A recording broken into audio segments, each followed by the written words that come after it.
Good morning, everyone. I hope you are all well. Today's learning is dedicated in memory of Ami Bas Aryeh, Paul Casimir, Shaul ben Shlomo, Yirmiyahu Chir ben Moshe Eliezer, Shlomo Yechia ben Moshe Eliezer, Ben Sion ben Yitzchak, Aryeh ben Shimon, Leah bas Faiva, Avram Mordechai ben Moshe Katnan, Menashe ben Tzvi Zalman, Ralia bas Avram Pinkus, as well as the Yortzites for today, and that is Moshe ben Gedalia Baron, Susanna Fleur bas Yosef Berman, Bela bas Aaron Spitz, Celine bas Moshe Gabay, Yirmiyahu ben Yitzchak Gordon, Yehudi Aaron ben Gershon Rabinovich, and Susanna Fleur bas Yosef Berman. Wish all the families long life and only simchas. So, friends, lovely to see you. I know there are still people coming through the door. Good morning, Andy. Big shout out to you and to Peter. Lovely to see you, as well as all of those that are still joining us. Feel free to put your comments in the chat box below. Just going to wait for a couple of people to come on. Apologies that we were not able to be with you. I think it was Sunday that we missed, but we are here. Okay, good morning. Blanche and Derek have just come on, and just to make clear, apologies, we weren't able to say Kaddish this morning, Blanche and Derek, but I know that you have Yortzeit for your late son, Richard, and today's learning, as I mentioned, would be dedicated in memory of Yirmiyahu ben Yitzchak Gordon, along with all those others that we've mentioned already that have Yortzeit today. Okay, folks, so it's we're going to speak today about a slightly different topic. I don't know if you followed the Jewish news, but I think for many of us, we were shocked, stunned into silence when we heard the devastating, tragic news that there were 3 yeshiva bochrim that tragically were killed in a plane crash in the Ukraine. This was last week, and two of them were from America, I believe, and one of them was from London. In fact, the one from London was a grandson of Mr. Reich. Mr. Reich, of course, one of the famous caterers in northwest London, and somebody who's been so supportive to our community over the years. And I think I want to use this as an opportunity, as we're in the month of Elul, the lead up to Rosh Hashanah and Yom Kippur, to take a bit of a step backwards and to look at what life is, what life's not, and how we should approach it in the few minutes that we have together. Sorry, good morning to all those that are still coming through the door, to Rachel, to David, to Caroline, to Michael, to Derek, to Andy, to Peter, and all the others that are still joining us. So how do you face we all deal with, I guess, in one way or another, hardships. Obviously, the loss of life is the ultimate hardship, challenge, devastation, that really, we have to, for those that have suffered it in any shape or form, it's not something that one moves on from, but it is something that we have to live with forevermore. So I want to share with you a brief idea relating to this, and then perhaps we can have a perspective towards the coming month. So if we go back to creation, we go back to where it all started, friends, we know that the Almighty created the first human being, Adam, Vayipach ba'apav nishmas chayim, that the Almighty breathed into him the breath of life. So when God exhales, there is life. Conversely, that means, friends, that when God inhales, that's when the breath of life is taken from us. And therefore, constantly, we know that that idea represents the idea that God is with us. He breathes life into us, each and every one of us, not just Adam and Eve, but into every single human being. The souls that we have are infused with life, which of course is given to us as that gift by God. And every day that we are alive, our souls are returned. And after however many years, then the Almighty as it were, stops breathing life into us. And that, of course, is when we pass on to the next world. And that gives us some idea, I think, about what life is about. The idea that it's when God is with us every second of our day. There is that divine element to our souls, which remains inside us and remains a part of us. And if that's the case, it's one of the great mysteries of the world. You know, we should be in awe of the gift of life. And as you know, people always ask the question about, you know, death, but in as much as life is also one of the great mysteries. You know, they ask, why did somebody die? Well, why were they born? Is equally just as much a mystery and something that confounds us. It's beyond our comprehension to try to understand the mysteries of this world by an infinite being finite beings ourselves. And therefore we are left with the idea of incomprehension and mystery and in awe. So that's the first thing that we have to bear in mind when we approach these questions of life and death. An idea that simply we don't understand. We can't understand most of life itself, you know, and that, of course, affects our perspective towards life and death, but also in our everyday living. If we think about the last year, I hear more and more about the frustrations. You know, people have been stricken with with horrendous illnesses during the COVID period, and some people have lost their jobs. They've, you know, struggled with mental health issues, and even before COVID, people had tremendous challenges with illness and relationships and livelihood and all the other types of challenges that life throws our way. Many a curveball we face, and the idea that we think that we are able to fathom and work out why it is that I am receiving this or I'm not getting this and this person is simply small-mindedness. You're never going to be able to understand and comprehend, and we're not expected to. The Almighty breathed life into us, and as long as we are privileged to have that gift of life inside us, then, friends, we are able to make the most, please God, of those opportunities. But it's all a gift, simply a gift. There's a wonderful analogy that Rav Lev uses in relation to many of the most difficult questions that we face about why do bad things happen to good people, why do good things happen to bad people, and all the other mysteries that confound us in life.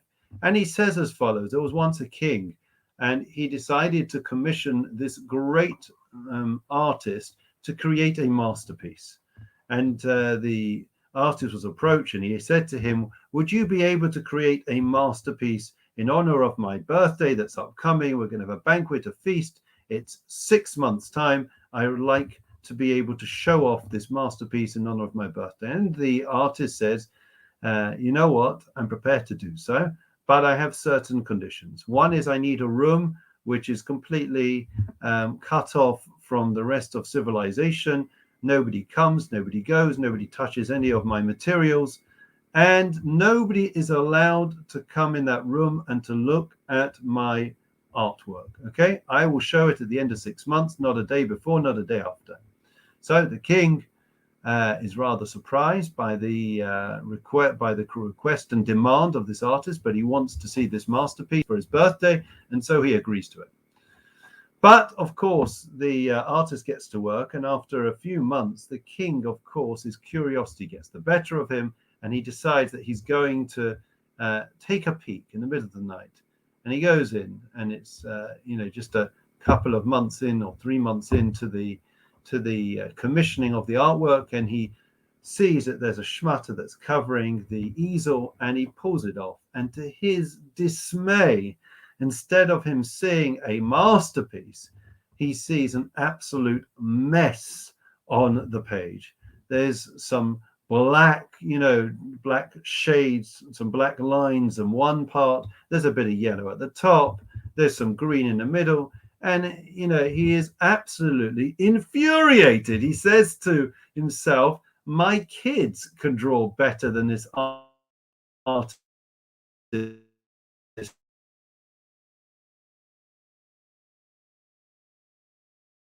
Us. He's ridiculing us. So he calls his court to order, and sorry, apologies, we've got a bad line. Hopefully this will improve. He calls, one second, it's a problem. Okay, hopefully that will improve the connection. He calls the court to order, and he demands that the artist enter. And as the artist enters, he says to him, listen, I know you said I shouldn't come and have a look, but in the middle of the night, my curiosity got the better of me. I entered and I saw that you're a complete joke. You're not an artist. You're a failure. You're a waste of time. You're making a joke of me. So the artist said to the king, unfazed, listen, I know what you saw, but I did make a deal with you for 6 months. The king says, no, you're making a joke of me. That's treason. I want to cut off your head. Why should I have to wait? You're making a mockery of my birthday. The man says, please, I beg you, just let me have the last 3 months. It's not going to make any difference to you. Okay, I promise you, you will not be disappointed. Eventually, the king relents, and he decides to give the man 3 months more. But he says to this artist, he says, I promise you, if you do not produce a masterpiece, I will cut off your head. So another 3 months come, and the masterpiece with the schmutter on it is wheeled in, and the king, rather circumspect, commands the artist, pull off the schmutter, pull off the shroud. I want to see it. And as he pulls it off, there's a gasp. Everyone is wowed by this incredible piece of artwork. They've never seen anything like it. It is absolutely majestic. Now the king is able to see this piece of artwork in all its splendor. The yellow, which was scrawled on one side, he recognizes, and is now the radiance of the sun. The green is this luscious fields, and the black are the shadows from the trees. And now he is able to see things in all their perspective. Says Rav Lev, that is precisely the analogy in which we are meant to approach life and to see things in order to be able to understand that we don't understand. In other words, we come in right in the middle, right? This is a 6,000-year Jewish history masterpiece that the Almighty is creating. We come in and we're here 70, 80, maybe 120 years. And we want to understand, and we don't get it when we see the masterpiece, and we don't quite see it the way we expect to. We don't understand why there's a line there and there's a squiggle there. But we're exactly like the king that came in the middle, becoming impatient.